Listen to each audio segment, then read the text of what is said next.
ቢስሚላህ ወልሐምዱሊላህ ወሰላቱ ወሰላሙ ዐላ ረሱሊላህ ገና ተመልሰናል እና እስራኤላውያን በወትሮው ጊዜ እንኳን እነሱ እጅግ የሚያከብሯቸውና የሚኮሩባቸው ነብያቶች በምን መልክ ያንከለክሏቸው እንደነበረ ለናሙና ነው አላህ እየገለጸልን ያለው። ሙሳ ጋራ የነበራቸው አላቃ ምን እንደሚመስል በምን ደረጃ እንደሚያናግሯቸው ማለት ነው። እና ቃሉ ድዑ ለና ረበከ ዩበይን ለና ማሂ፣ አሁንም ጌታህን ይህች የምትታረደው ላም ምን አይነት ሞያ እንዳላትም ጭምር እንዲገልጽልን ማብራሪያ ጠይቅልን አሏቸው። ኢነል በቀረ ተሻበሀ አለይና፣ ይሄ ከብት የሚባለው ቃል ጥቅል ስለሆነ ብዙ ነገር ስለሚያካትት በእኛ ላይ ተመሳስሎብናል፣ ብጅታ ፈጥሮብናልና ተጨማሪ ሞያዋንም ጭምር ይገለጥልን አሉ። ወኢና ኢንሻአላህ ለሙህተዱን፣ እኛ አላህ ፍቃዱ ከሆነ ወደሚፈለገው አቅጣጫ እንመራለንና ያ ተገቢውንና በቂ የሆነ መረጃ ከያዝን በኋላ ማድረግ ስለምንፈልግ ነው እንደዚህ የምናደርገው በማለት ጠየቁ ማለት ነው። አሁንም ሙሳ በመቀጠል ቃል አሉ ኢነሁ ጌታዬ የቁል ይላል። ስለዚህ ጥያቄ መልስ ኢነሃ ያቺ እንድታርዷት የተፈለገችው ከብት በቀረቱ ላዘሉል ቱሲሩ ልአርض፣ መሬትን በማረስ ላይ ያልተገራች ሆነች ላም አሉ። የእርሻ ከብት አይደለችም ማለት ነው። እንግዲህ በባህላቸው በላምም በበሬም ያርሱ ነበር። ከብቶች በሙሉ የእርሻ መሳሪያ ነበሩ ማለት ነው። እኛ በሀገራችን ብዙ ጊዜ ታልቸገረ በስተቀር ወንዱ ብቻ ነው ለእርሻ የምንጠቀመው አይደል? እነሱ ግን ሴቶችንም ጭምር ያርሱባቸው ነበረ ማለት ነው። ስለዚህ ይህች ላም በእርሻ ስራ ላይ ያልተገራች ላም ናት። የተከበረች ያው የወተት ላም ማለት ነው። ቱሲሩ الارض ማለት ተሽቁ الارض፣ መሬት የሚታረስባት አይደለችም። በግብርና ሙያ የምትሰማራ አይደለችም። ወላ ተስቂል ሐርስ፣ ወይም ደግሞ አዝመራን የምታጠጣም አይደለችም። እንደገና ደግሞ የውሃ መቅጃም ያረጓቸው ነበረ። የከብት አገልግሎት በተለያየ መልኩ በተለያየ ሀገር የተለያየ መልክ አለው። በአንዳንድ ሀገር ልክ እንደ ፈረስ ጋሪ ያስጎትቷቸዋል ከብቶችን ማለት ነው፣ እንደ በሬ ጠምደው። በአንዳንድ ሀገር ደግሞ ያው ለእርሻ በብዙ ሀገር የታወቁ ናቸው እነሱ ማለት ነው። አንዳንድ ጊዜ ደግሞ እንጨትም ጭምር ጭነው የሚወስዱባቸው ጊዜ አለ ማለት ነው። እና አላህ ለሰው ልጆች አገልግሎት ስለፈጠራቸው ሁሉም እንግዲህ ያስፈልገኛል ባለው መልክ ያሰልፋቸዋል። አሁን ታዲያ በአንደኛ በእርሻ ሙያ የተሰማራች አይደለችም። እንደገና ደግሞ ውሃ ተጭና በውሃ ያው እንደ ጋሪ እየጎተተች አዝመራ ወይም አትክልት ማጠጫም አይደለችም፣ የጋሪ ከብትም አይደለችም ማለታቸው ነው። ሙሰለመቱ ላሸየተ ፊሃ፣ ሙሰለመቱ ሚን ኩሊ አይብ፣ እንደገና ደግሞ እንከን የለባትም፣ ነውር የለባትም። እንግዲህ ከብቶች በተለያየ መልኩ ወይ እግረ ሰባራ ትሆናለች፣ ወይ ጆሮ ቆራጣ ትሆናለች፣ ወይ አይኗ የጠፋ ትሆናለች፣ ወይ ቀንዷ ደላሳ ይሆናል። የተለያየ ምልክት ይኖራታል ማለት ነው።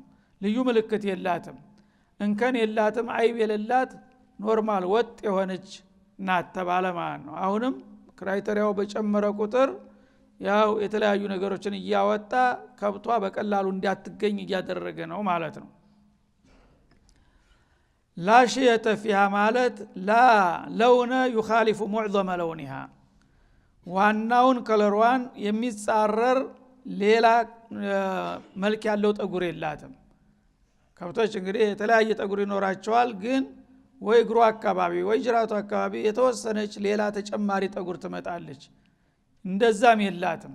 በሙሉ ተግር ጥፍሯ አስተራስ ጠጉሯ አንድ ባንድ አንድ አይነት ጠጉር ቢጫ ደማቅ ብቻ ነው አላቸው ማለት ነው። እንግዲህ አንድ ሁለት ጠጉር እንኳን ሌላ ቢገኝ ክራይቴሪያው ስላልሞላ ውድቅ እንዲሆን ነው ማለት ነው። የተለየ ጠጉር የላትም፣ አንድ ወጥ ጠጉር ነው ያላት ላቸው ማለት ነው። ላሸየተ ማለት ላ አላመተ ይኻሊፈ፣ ዋና መልኳን የሚበርዝ ልዩ ምልክት የላትም ብለው እንግዲህ የተነሳውን ጥያቄ ሁሉ እስከ መጨረሻው ድረስ ሲመልሱላቸው ምናሉ ቃሉ الآن جئت بالحق፣ አሁን በቃ ተጨባጭ ሆነ በቂ መረጃ ሰጠህን አሉ። ይህስ አባባል ትክክል ነው? የአላህ ነብይ ይሄን ያህል እነሱ ጋር እየደረቁ እስካሁን ሐቅ አልነበረም የሚናገሩት ማለት ነው። አሁን ገና ሐቁን አመጣው። ሐቅ አሁን ነው ሐቁ በአጥጋቢው መረጃ የመጣው ማለታቸው ነው። እስካሁን ግን ያው እየቆነጣጠልክ ነው ያለው፣ አጥጋቢ አልነበረም። አሁንም ጥሩ ከተስማሙ በዚህም ምንም አይደለም። እና ተጨባጭና በቂ የሆነውን መረጃ አሁን አመጣው አሏቸው። እሺ እንግዲህ ተንፊዝ ያንን ፈልጎ ተግባራዊ ማድረግ ነው የቀረው።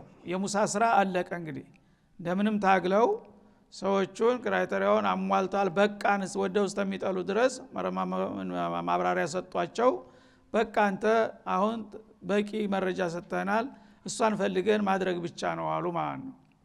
ፈዘበሁሃ እና ያው ፍለጋውን ተያያዙት። በዛ በክራይቴሪያው መሰረት እንግዲህ በያገሩ ቡድን አድርገው ላኩና ይህ አይነት መዋሰፋ የምታሟላ ላም የት ነው ያለችው እያሉ በየአቅጣጫው አሰሳ ጀመሩ ማለት ነው። እና ከብዙ ድካምና ውጣ ውረድ በኋላ አንድ ቦታ አገኟትና አረዱ ይላል ባጭሩ ማለት ነው። ግን ዝርዝሩ ብዙ ፈተና ውጣ ውረድ ያጋጥሟቸዋል። ወማ ካዱ የፈዓሉን እና ይህች ላም ደግሞ ስትታረድ እነሱ በቀላሉ ቀደም ሲል የነበረውን ችግር መፍትሄ ታመጣለች ብለው ነበር በተስፋ የሚፈልጓት። ግን በተቃራኒው የምታስከትለው መዘዝ ቢያውቁ ኑሮ ሊያርዱ ባልቀረቡ ነበር ይላል። ማረዱን ያርዷታል። የመጀመሪያው ጥያቄ መፍትሄ ትሰጣለች። ግን አላህ በዚህ በጭቅጭቃቸውና ሙሳም በማመናጨቃቸው ተቀይሞ ሌላ ያላሰቡት ችግር አብሮ እያመጣባቸው ነው ማለት ነው። ያን መዘዝ ከወዲሁ ቢያውቁ ኑሮ ያ ነገር እንዳይደርስባቸው ሲሉ ሊያርዷት አይቀርቡም ነበር ይላል ማለት ነው። ግን አላወቁምና ያው ተብዙ ውጣውረድ በኋላ ላሚቱን አግኝተው አረዷት ይላል። ይህሽ ምንድነው ያጋጠማቸው ወደሚለው ስንመጣ እንደገና ታሪኩን ያው ዘርዘር ማድረግ ያስፈልጋል። ኢማሙ ጦበሪና ሌሎችም በርካታ ነብያት የተፍሲር ኪታቦች እንደተነተኑት አንዳንዶቹ በጣም ያሰፉታል፣ አንዳንዶቹ ደግሞ በመጠቅለል አድርገው፣ አንዳንዶቹ ቀንጨባ አድርገው ይናገሩታል ታሪኩን ማለት ነው። እና አሁን በመጠኑ ትንሽ ጠቅለል ባለ መልኩ ምንድነው ጉዳዩ? መጀመሪያ በበኒ እስራኤል መካከል አንድ ከበርቲ ሰው ነበር፣ ባለጸጋ ሰው ነበር፣ ብዙ ንብረት ያለው ማለት ነው። እና ልጅ የለውም፣ መካን ነው፣ ብዙ ንብረት አለው፣ የታወቀ ሀብታም ነው። እንደገና ስስታም ነው። አንድ ነገር አላህ ያሸክሞታል ገንዘብ፣ አንዲት ነገር አይነጥቀውም ከጁ። ለዘመድ ለወዳጅ ለጎረቤት የሚባል ነገር ኸይር ሳት ብሎት የማያደርግ ሰው ነበር። ደግሞ ረጅም እድሜ ሰጠው፣ ገንዘቡ ተከምሯል፣ እድሜውም ማሻአላህ ነው ያለው። የቅርብ ዘመድ የሚባል አንድ የወንድሙ ልጅ ነው፣ እሱ አጎቱ የሚሆንለት ማለት ነው። ይሄ የወንድም ልጅ ደግሞ ምልጥ ደሃ ነው፣ አንድ ነገር የሚልሰው የሚቀምሰው የሌለው ማለት ነው። እንግዲህ ያን መሰለ በአገር የታወቀና የተደነቀ ሀብታም አጎት ያለው ሰው ምን ይሆን ነበር? የዛ ንብረት ተጠቃሚ ሊሆን ይችል ነበር ማለት ነው። ሌላ ዘመድ የለው፣ ልጆች የሉት፣ ምን የሉት። ያ የወንድሙ ልጅ እንደ ልጅ አድርጎ አንከባክቦ ሊያሳድገውና ሊረዳው ይጠበቅ ነበር ማለት ነው። ግን ሰውየው አልታደለምና ይሄን ሊያረግ አልቻለም። ይሄ ልጅ ታልቁት እንዳውም ይተናኮለኛል ምናምን እያለ ይጠላዋል፣ ጭራሽ እንዲቀርበውም አይፈልግም። ይሄ ልጅ ደግሞ ችግር እየጠበሰው በየጊዜው ይህን ሰውዬ ቢያስተዛዝነው ቢለምነው ምንም የሚሰማው ነገር የለም፣ ዘርበር ምናምን ብሎ ሰድቦ ያባረረዋል። አሁን ምን ይሻለኛል? ሌላም ሰው ሄዶት ይለምን አጎታ አይረዳህም እንደ ይሉታል። እንደውም ሌላ ሰው እንዳይጠቀም እንቅፋት ሆነበት፣ ሌላ ሰው እንኳን ላላ ብሎ እንዳይረዳው ማለት ነው። አንተ ገሌ ወንድ አጎቱ ነህ ደግሞ እንደዚህ ትላለህ እንደ ይሉታል። በጣም ትግስቱ እየተሟጠጠ መጣ። ይሞትልኝ ይሆናል፣ እድሜው ተገባዷል። ሲሞት ደግሞ ሌላ ቅርብ ዘመድ ስለሌለ እኔ ወርሰዋለሁኝ እያለ ደግሞ በተስፋ ይዋኛል እሱ። ሰውየው ግን አይሞትም፣ አይታመም እንኳን ሊሞት። መጥፎ ሰው ሞትም አይወደውም ይባላል። ቢጠብቅ ምንም ሰውየው ጎረምሳው በጣም እንግዲህ ተስፋው እየመነመነ ሄደ ማለት ነው። ከዛ አዲስ እንግዲህ ተፍኪር ማድረግ ጀመረ። ይሄ ሰውዬ በፍቃዱ የማይሞት ከሆነ እኔ አንድ ነገር ማድረግ አለብኝ አለ። እቅዱን አወጣ፣ አስተካከለ። ግን በዛ በቤቱ በንብረቱ ሞቶ ከተገኘ አቅራቢያ ዘመድ እሱ ነውና ተብዬ ጠረጠራለሁ አለና በማይጠረጠርበት መልኩ እቅዱን አውጥቶ እንደሚባለው ነጋዴዎች ሸቀጥ ገዝተው በሚመጡ ጊዜ ድሆች የሰፈር ወጣቶች ሽጡ ቸርቸራ ሽጡ አከፋፍሉ እየተባሉ ይሰጣሉ። ግን ያንን የሚሰጡት ታማኝ የሆኑ ተያዥ ያላቸው ሰዎች ናቸው። ዝም ብሎ ከሆነ ይዞ ይጠፋል ተብሎ አይሰጠውም ማለት ነው። እንደዛም እንግዲህ ወጣቶች አንዳንድ ነጋዴዎች የዱቤ ዕቃ እየወሰዱ እየሸጡ ይጠቀማሉ የተወሰነ ነገር። እንደዛም ሲጠይቁ አንተ ማን ተያዥ አለህ አንጣ ተያዥ ይሉታል ማለት ነው። መጣና አጎቴ እንተ ያው አትረዳኝም፣ አሁን ደግሞ ያው ጓደኞቼ ተያዥ ያላቸው ሄደው ከነገሌ ከእንትና ሸቀጥ እየወሰዱ እየቸረቸሩ ጥቅም እያገኙ ነው፣ ቢያንስ ዋስ እንኳን ብትሆነኝ ብሎ ጠየቀው። ይህ ጊዜ አላህ እንግዲህ ወቅቷ ደርሳለችና ተሱ እሺ ማለት አይጠበቅም ነበር። አይስ ይቻላል ምንም ችግር የለም ማለትና ነጋዴዎቹ ጋር ሄዶ ይሄ እኔ ወንድም ነው ምንም ችግር የለም በሱ በኩል በሚመጣው እኔ ኃላፊ ነኝ ብሎ ያችን ቃል ተናግሮለት ሲመለስ በሰፈር ውስጥ በጨለማ ሰዓት ነው፣ በአሁኑ ሰዓት ነው ያሉት ምናምን ብሎ አዋክቦ ወስዶታል። ጨለማ ለብሶ በዛ በሌላ ሰፈር ውስጥ ሲያልፍ ጣብቂያ ቦታ ላይ አንገቱን ይልና ይደፋዋል ማለት ነው ከሌሎች ሰዎች ሰፈር ውስጥ። ከዛ ማንም ሰው አላየውም ገሎት እሱ መጥቶ ሰፈር በሰላም አደረ። ጧት በማልዳ ተነሳና እየየው መጮህ ጀመረ ማለት ነው። ምንድነው አጎቴ ጠፍቷል የሆነ ነገር አለ አፋልጉኝ ሰፈሩን ሰው። ሁሉም ደንግጦ ሲል የት እንደጣለው ያቃል።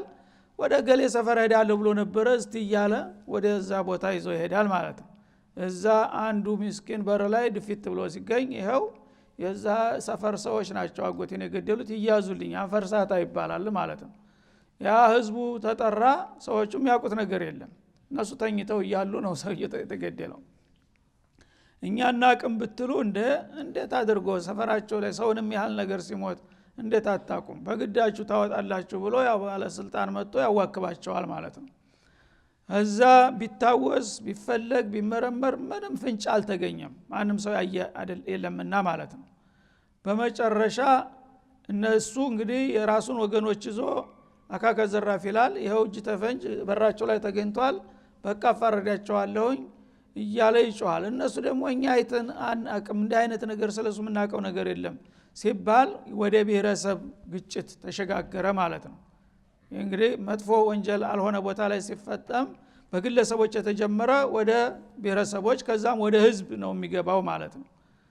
እና አሁን እሱ ያልጠግበይ እንደሚባለው ይሄ መጥፎ ልጅ ያንን እሱ ያካበተለትን ገንዘብ ብቻ መውረስ ሳይበቃው እሱንም ጭምር ሊሸጠው ነው የሚፈልገው፣ የነፍሱ ዋጋ ሊቀበልበት ማለት ነው። አስከሬኑም ጭምር ሊጠቀምበት ነው። ጦማ እስከዛሬ እንግዲህ አንድ ቁርስ የሌለው ሰው አሁን መላይን አግኝቷል። ያም አልበቃውም፣ የሰፈር ሰዎች እንደገና ሊገፋቸው ይፈልጋል ማለት ነው። አላህ ደግሞ ይሄን ከይድ ያውቃል፣ እሱ ማዋረድ ይፈልጋል ማለት ነው። ስለዚህ ቢባል ሀገር እንግዲህ ቢፈጭ ቢቆላ አውጡ ቢባል ከየት ያላየውን ሰው ከየት ያመጣል? ተጨነቁ። ደግነቱ ወቅቱ የነብዩላህ ሙሳ ወቅት ነበርና በዛው በቅርብ ይገኙ ነበር ማለት ነው። ስለዚህ የሀገር ሽማግሌ አይጠፋምና እናንተ ይሄ ነገር እኛ ሁሉ ጊዜ ብንሰበሰብ ብንል ምንፈታው ነገር አይደለም። ይሄ ነብዩላህ ሙሳ እኮ አሉ፣ ሄደን የአላህን ነብይ ብናማክራቸው አንድ መፍትሄ ሊመጣ ይችላል የሚል ሐሳብ አቀረበ አንዱ ሽማግሌ ማለት ነው። ሁሉም እንግዲህ ተጨንቋልና በቃ ጥሩ ሐሳብ ነው ሄደን ሙሳን እናማክር ተብሎ ተስማሙ። ሽማግሌዎች ተልከው ሄዱ ሙሳ ዘንድ ማለት ነው። ሙሳን ሄደው እንዲህ አይነት ችግር አጋጥሞናል፣ ሰው ሞቶ ሰፈር ውስጥ ተገኘ፣ ገዳው ሊገኝ አልተቻለም፣ ህዝብ ሊተላለቅ ነው፣ ጦርነት ውስጥ ልንገባ ነው፣ እባክዎት ጌታውን ይጠይቁና መፍትሄ ያምጡ ተብለው ተጠየቁ ማለት ነው። ያኔ ጌታ መጀመሪያው ለነብዩ አሳውቋቸዋል። ይሄ እንዲህ አይነት ጥያቄ ይመጣልሃል፣ ሲመጣ አንድ ከብት ረዱና ተዛ ተከብቱ በሚቆረጠው ስጋ አንድ ስጋ ቆቦጨቅ አርጋችሁ ያስከሬኑን ሰውየው አስከሬኑ አለ ሄዳችሁ መታ አድርጉት በስጋው በዛ ቀጥታ እሱ ይነሳና መግለጫ ይሰጣል ማን እንደገደለው። እንግዲህ አውቶማቲክ የሆነ መፍትሄ ነበር። እነሱ ግን ሱብሃንአላህ አተተኺዙና ሁዙወን ይሉታል። ነስ ደራው አንድ ከብት ዝም ብለው አርደው ወዳውኑ ቢመጡት በ5 ደቂቃ የሚያልቅ ጉዳይ ነው። እና ከብት ረዱ አርዳችሁ በከብቱ ቁራጭ ስትመቱት አስከሬኑ ራሱ መፍትሄውን ይሰጣችኋል ተብላችኋል ሲል ነፍሰ ገዳይ መፈለግና ከብት ማረድ ምን አገናኘው? ሱብሃንአላህ። እነሱ በቀጥታ ገሌ ነው ብለው እንዲጠቁም እንደጠንቋይ ሰውን እንዲፍሉ ነው የሚፈልጉት።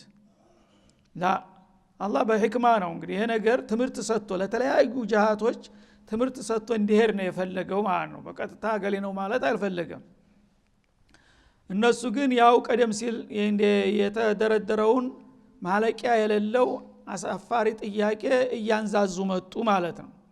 መጀመሪያ ከብቷን ረዱና አድርቡሁ ቢባዕዲሃ ታካሏ ክፍል የፈለጋችሁትን በጆሮዋ ይሁን በእግሯ በጅራቷ ብቻ የሷ አካል የሆነ አስከሬኑ ጋር ሲነካካ አስከሬኑ ይነሳና መግለጫ ይሰጣል ራሱ ነበር የተባለው። እነሱ ግን ይሄን ነገር አልተዋጠላቸውም ማለት ነው፣ ፈርዶባቸዋልና ያኔ እንግዲህ ይችላ መፈለግ ተያያዙ ማለት ነው። በቡድን በየአውራጃው በየወረዳው አሰራጩ ህዝብን። የትም ቦታ እንደምትገኝ አይታወቅም። ስትፈለግ አንድ ቦታ ላይ ልትገኝ ነው ማለት ነው። ምን አይነት ሰው ነው ይዟት የሚገኘው? የቲም ሰው ነው፣ ምንም የሌለው ከሷ በስተቀር ንብረት የሌለው እና ይሄ የቲም እናቱን በጣም ያከብራል። ባረም ቢዋሊዴት ይባላል። እናቱን የሚያከብር የሚያፈቅር የሚያደርጋት እንቅስቃሴ ሁሉ እናቱን ሳያማክር አያደርግም። ይህችን ላም በልጅነቷ ገና ጥጃ ሆና አባቱ ነው የገዛት። አባቱ ሙቷል። እሱ በለጋ እድሜው እያለ ይህችን ጥጃ ገዝቶለት ሙቷል። ይህች ጥጃ ወዛደር ስለሆነ እሱ መጠበቅ እንኳን አይችልም። እሱ በራዶ በየቀኑ እንጨት እየሰበረ ተሸክሞ ያመጣና ጉሊት እንጨት ሽጦ እናቱን ያስተዳድራል። ገና ለጋ እድሜ ላይ ያለ ልጅ ነው። ይህች ጥጃ ደግሞ በሰፈር ውስጥ ተዋስ ሲሄድ አድጋለች። አሁን ሰው እርሻ እየገባች ሰው አዝሪት እየበላች ታስወቅሳቸዋለች በየጊዜው። እና እናቱም እሱም በጣም አላህን የሚፈሩ ሰዎች ናቸው። አሁን በየጊዜው እየመጣ ጎረቤት ይችን ላማችሁን አትይዙም እንዴት እንዲያርጋ አዝመራዬን በላች ስጦዬን አፈሰች ምናምን እየተባለ ስሞታ ሲበዛ ሰውየው እኔ ጎረቤትን አሰቃየሁኝ ይችን ላም ማረ መሸጥ አለብኝ ብሎ ልጁ ወሰነ። ግን ሁሉን ነገር ሲያረግ እናቱን ማማከር አለበት። ማየ ይቺ ላማችን ጎረቤቶቻችንን እያስቸገረች ነው፣ እኔ እንዳልጠብቃት ያው እንጨት ሰበራ መሄድ አለብኝ በየቀኑ፣ ሌላ ጠባቂ የለን። እሷ ደግሞ ከለቀቅናት በሰፈር ውስጥ የማንም ስጦ ትበላለች፣ እርሻ ትገባለች፣ አትክልት ታበላሻለች እና አኺራችንን እያጠፋን ነው። ችላም ሽጠን መገላገል አለብን ይላታል። ጥሩ ነው ልጅ እኔም አስቤ ነበር አለች። እሷ ተስማማች እና ወሰድና ሽጣት ብላ ትፈቅድለታለች። ገበያ ይዞ ይሄዳል። ገበያ ይዞ በሚሄድበት ጊዜ እዛ እንደቆመ የሆነ ገዥ መጣ ማለት ነው። ገና ከሩቅ ሲያዋት በጣም ፈንዲቀው በደስታ አዩዋት። ምልክቷን ያው ሁኔታዋ የተሟላ በተሰጠው ማብራሪያ መሰረት ስለሆነች ማለት ነው። እነሱ ከመምጣታቸው በፊት ግን ሌላ ሰው ያልሆነ ነገር ለሱ የሚረዳው ነገር መጥቶለታል ማለት ነው። ሰው መስሎ ባለዚህ ይላል ጥጃዋን ላሟጋ ቆሞ አዎን ማን እኔ ነኝ ባለቤቷ ይላል። ትሸጣለህ? አዎን። ታዲያ ምን ላረጋ መጣው ገበያ ይላል ማለት ነው። እሺ ስንት ነው የሚሸጠው ብለው 3 ብር ነው አለ። እንዴት አይነት ዘመን ማሻአላህ። ዛሬ ዶሮ 100 ብር ገብቷል ይባላል። ነገራችን ላም 3 ብር የሚሸጥበት ጊዜ ነበር። እና ለምንድን ነው 3 ብር ያለው? እሱ የተገዛችው በጥጃነቷ 3 ብር ነው አባቷ የገዛት። ያን ነግሮታል። አሁን ዙልም እንዳይሆንበት አላህን ከመፍራቱ የተነሳ እኔ ምን አደረኩኝ አላህን ያሳደጋት እና ወትሮም ያወጣ ነው 3 ብር ነው ያን ብሯን ተመለሰችልን መገላገል ነው ብሎ ነው እሱ እንት ነው። እናቱንም አማክሯታል 3 ብር ሸጣት ብለዋለች። ያን መመሪያ ይዞ 3 ብር ነው አለ። ይሄ ጊዜ ገረመው ገዥ መቼም የፈለገው ቢሆን 5 ሳንቲም እንኳን ብትለው ግማሽ ካለ ቀንስልኝ ነው የሚለው። አይደለም። ይሄ ግን እንዴት ይሆናል? እችን የምታክላም 3 ብር ብሸ ገዛሁኝ ብል ሰው ማያምነኝም፣ ሰረቃት ነው የሚለኝ። እኔ 3 ብር ሳይሆን ቢያንስ 6 ብር ነው የምገዛት ይላል። ክርክሩ ወደ ላይ ሆነ ማለት ነው። እሱ ግን ፈቃደኛ አይደለም። 3 ብር ትገዛለህ፣ 3 ብር ካልሆነ አይሆንም። ምን ነካሽ? ጨምርልህ ደስ ያሰኛል እንጂ እንትን ይላል እንደ ለምን የእናቴ ፈቃድ ለምን ተጥሶ? ሱብሃንአላህ። እናቱ የነገረችው ይሄን ነው። እናቴ ያለችኝ ይሄን ነው። ይሄንን 3 ብር ጨምሬ ከሸጥኩኝ የሷን ፈቃድ ጣስኩኝ ማለት ነው። ዕቁቀል ዋልዲ ይመጣብኛል፣ አላደርገውም ማለት። ይሄ ጊዜ ምንም አይደለም። እሺ እንዳልከው እናትክን ሂድና አስፈቅድ ያልኩ፣ ሰፈሩ ቅርብ ነው፣ እኔ እዚሁ ቆያለሁኝ፣ ሂድና እናትክን አስፈቅድና ይለዋል። እናቱ ጋር ሄደ። ኧረ እባክሽማ እንደዚህ ገዥ መጥቶ ነበረ 3 ብር ብለው ለ3 ብር አይሆንም 6 ታልሆን አልገዛም ብሎ ተጣላን ሲሏት፣ እንዴ ታዲያ ተጨማሪ ከተገኘማ ጥሩ ነው፣ እኛ እንዳንዞልመው ብለን ነው እንጂ በፍቃዱ የሚሰጥ ካለ ምን አለበት፣ 6ም ቢሆን ሽጣት ብላ ፈቀደች ማለት ነው። ተመልሶ መጥቶ ይሽማ ተስማምታለች 6 ብር አምጣ ሲለው አይኔ ሐሳቤን ቀይራለሁ አለ። 6ም አይበቃም 12 መሆን አለበት ቢያንስ። ነገረኛ ነው እንደ ሰውየው። እኔ እናቴ ጋር ታጣላ ነው አይደል? ምን ታጣላለ? አሁን ፈቀደችልህ አይደለም እንዴ? እስካሁን ለምንድን 6 ብር ስትላት ተስማምታለች አይደል? አሁን ደግሞ 6 ሲጨመርላት የበለጠ ተስማማለች። ምን ችግር አለው ይላል። አልተባልኩም፣ 6 ብር ነው 6 ብር ነው። እሺ አሁንም ሂድና ጠይቅ።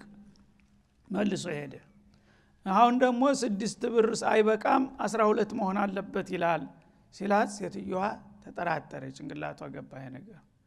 እንግዲህ ብልጥ ሰው ያውቃል ያልተጠበቀ ነገር ሲመጣ። አንዴ 2 ጊዜ ወደ ላይ የሚከራከር ሰው ገዥ ሆኖ የሰው ልጅ ነው እንዲህ የሚያደርገው አንድ ነገር አለ ማለት ገባት። እና ሰው ቢሆን በምንም አይነት ቸር እንኳ ከሆነ የተባለውን ዝም ብሎ ይሰጣል እንጂ ወደ ላይ ሊከራከር ደግሞ ግማሽ ሊጨምር አይችልም። 1 ብር 2 ብር ማዕቆል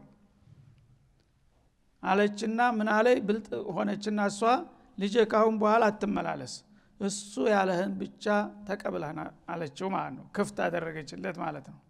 ይሻላ መጣ። ይሻ 12 ብር ይቻላል ብለውኛል አምጣ ይለዋል። አሁን ደግሞ በተቃራኒው 12ም ተዛም በላይ ከዛም በታይ አልገዛም ምን ያላ ተቆጥቻለሁ። እንዴት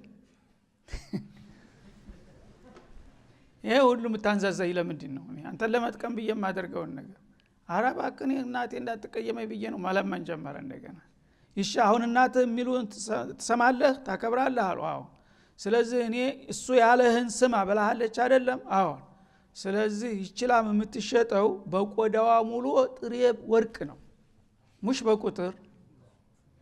እናትህ ስልጣን ሰጥተውኛል አሁን አለ። እሱ ያለህን ስማ ተብለሃል አይደለም? አዎ ስለዚህ እኔ ደግሞ የምለው በመቶ ሳይሆን በቆዳዋ የተሰፈረ ጥሬ ወርቅ መሆን አለበት የዚህ ላም ዋጋ።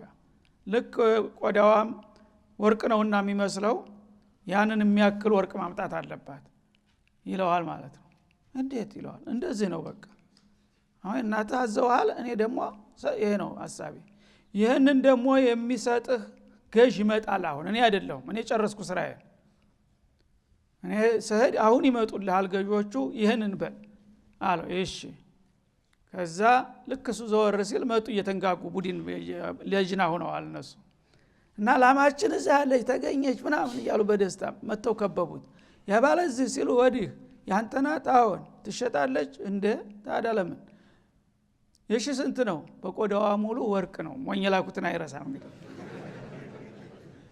ትናንትና 3 ብር ካልሸጥኩ ስለሲጣላ የነበር ሰው ጧት ያውም ትናንት ሳይሆን አሁን በቆዳዋ ሙሉ ኮስተር ብሎ ወርቅ ጥሬ ወርቅ። ጤናማ አይደለም እንደ ሰውየው። አራ የምር ነው ምን ለእኔ ስቀልድ ያለው ገበያ መጥቼ ይሄ ነው በማናገር እንዴት አንዲ ከብት በቆዳው ሙሉ ወርቅ ሳንተንም አናቅም። እኔ መብቴ ነው ላሜን መሸጥ፣ እናንተም ደግሞ ካልተስማማችሁ መሄድ ትችላላችሁ። ምን ችግር አለው? ተፈለጋችሁ ግን ይሄ ነው ዋጋው። አሁን ይተቃቀሳሉ። ይሄ ሞኝ ነገር ሳይሆን አልቀረም። ስለዚህ እንዲህ አይነቱ ሞኝ እንኳን እስራኤል እንዲህ ሞኝ አግኝታ እንሰራለታለን ግድ የለም አሉና ተጠቃቅሰው በል ግድ የለም ተቆጥቶ አልሸጥም እንዳይላቸው ለተዘባሉና ግድ የለም እንስማማለን አሁን የያዝነው ግን የተወሰነ ገንዘብ ነው ይቅርታ አድርግልን ያው ስጠንና ለአስቸኳይ ጉዳይ ነውና ምን ፈልጋት ላሟን ስጠን ያው ቀብድ እንሰጣለን የያዝነውን ገንዘብ ያው እንፈራረማለን ወስደን ላሟን አጣረን በኋላ ዋጋውን አሰባስበን እንመጣለን ብለው ቀጠሮ እሱ የዋህ ነው ሰው ይከዳል ማለት ነው ያቅም ናይል ምን ችግር አለ ቃል ከገባችሁ ይቻላል አለና ያችን ቀብድ ተቀብሎ ይሸጥላቸዋል ማለት ነው እነሱ ግን ሐሳባቸው ምንድነው ወስደው አርደው ተታረደ በኋላ መልሱ ማለት አይቻልም ተዛ በኋላ ድርድር ነው ሽማግሌ ይገላግለናል አንተስ ቢሆን ባንዲ ቆዳ ሙሉ ወርቅ እንዴት ትላለህ ግዴለም 100 ብር በቃል 200 ይሉታል በዛ እንከፍላለን ብለው ነው እነሱ ያቀዱት ማለት ነው ወስደው ቶሎ አረዱና ያንን ስጋዋን ወጭቀው ወስደው አስከሬኑን ሲመቱ ምንም የሚንቀሳቀስ ነገር የለም አላህ እንግዲህ ወጥመድ ያገባቸው ማለት ነው ተናደዱ ሙሳ ወትሮውንም ሲቀልድብን ነው ሲሉ አልነበረም ተጫወተብን አይደል ይሄ ሰው ሁሉ አድክሞ እንደገና አሁን ያለው ነገር ሳይሆን ቀረ ብለው ሰዓት ለብሰው ሙሳ ሊሳደቡ ሄዱ ማለት ነው ያልከንን ነገር እኮ አድርገን ምንም ነገር የመጣ ነገር የለም ሲሉ ሙሳ ደግሞ አላህ ይነግራቸዋል በወህይ ያለውን ነገር እና ምንም አላሉ ተየት አገኛቸው ገዝታችሁ ነው አሉ አዎን ዋጋውን አጠናቃችኋል አሏቸው አይ መቼም የተወሰነ ሰተናል ያው እየፈለግን እንሞላልሃለን ብለን ተስማምተናል አሉ 1 ሚሊ ሳንቲም ከቀረ አይሰራም መጨረስ አለባችሁ እንዳይመልሱ አታርዳለች ምንድነው አማራጩ መክፈል ነው እዛ በኋላ አላህ ወረጣቸው ያ የፈሩት ነገር መጣና በዛ መልክ እንግዲህ እንትን ስላለ ነው ወማካዱ ይፈአሉን የሚለው የተረፈውን በቀጣው እንመለስበታለን ወሰለላሁ ዐለይሂ ወሰለም አለ ነብይ